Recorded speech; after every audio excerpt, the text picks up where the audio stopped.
So I'm back in the marina and the start is far from being perfect. Hi everyone, we're Anna&Fil and say hello to Captain Gastone, our fluffy cat.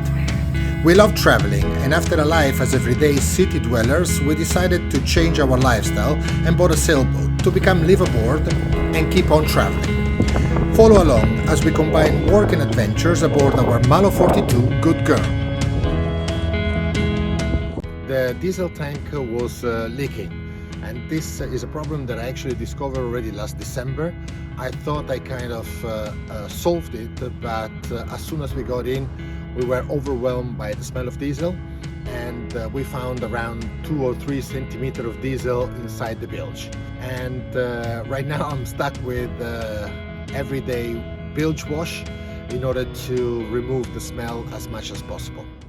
So the leakage issue was mainly due to the fact that at the beginning of the winter I filled up the tank in order to prevent extra condensation and potentially the formation of algae.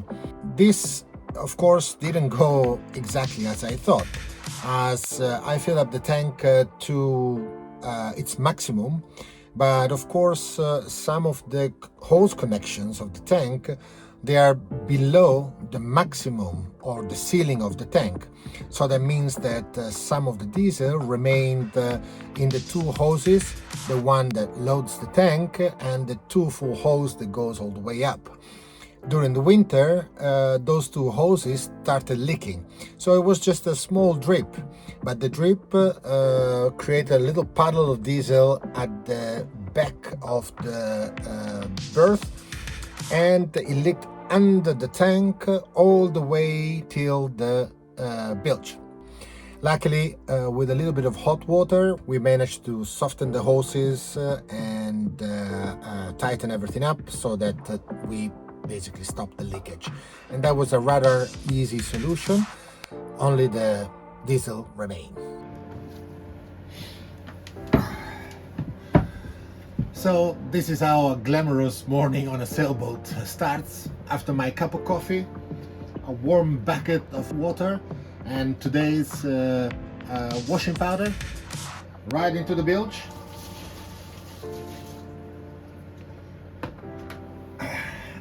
And of course a good scrub.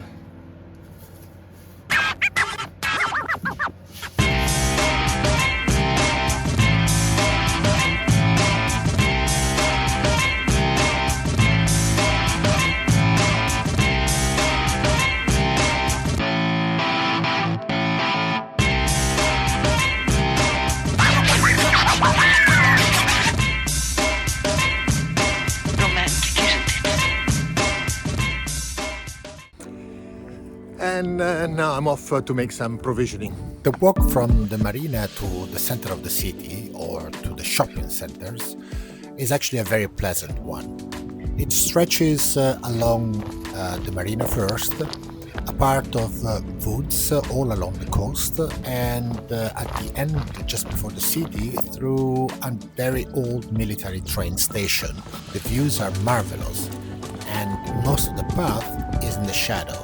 So even on a hot summer day, it's a very good option if you don't have a bicycle, a car, or if you don't want to take public transportation.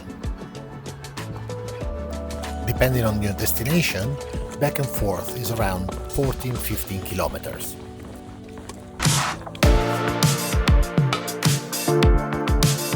To start with, I needed to organize all the stuff inside the boat, and in order to do that, I needed to add a couple of shelves to the head, to the berths, and also in the dinette. So I measured, cut, sized, tinted, and finally varnished a couple of shelves. That was 2 full days of work.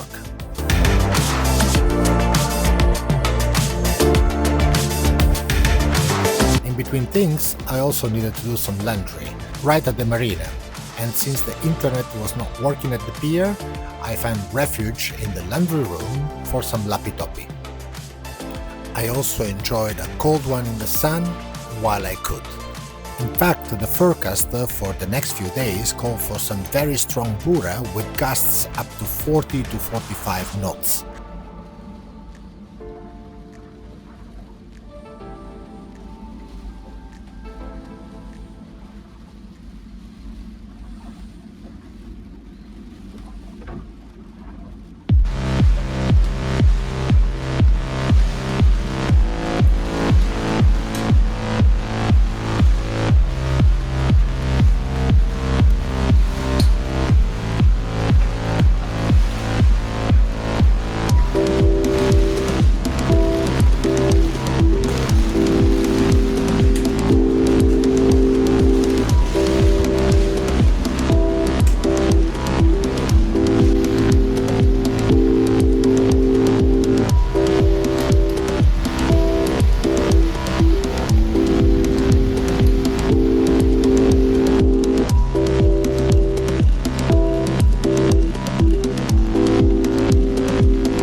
the storm, the water connections of the pier to the main island broke, so we remained without water.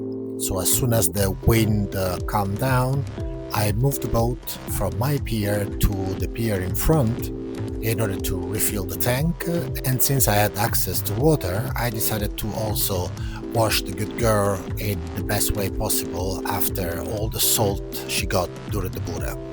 That's it for this video. Like and subscribe, and if you have any questions, please leave them in the comments down below. I'll see you next time.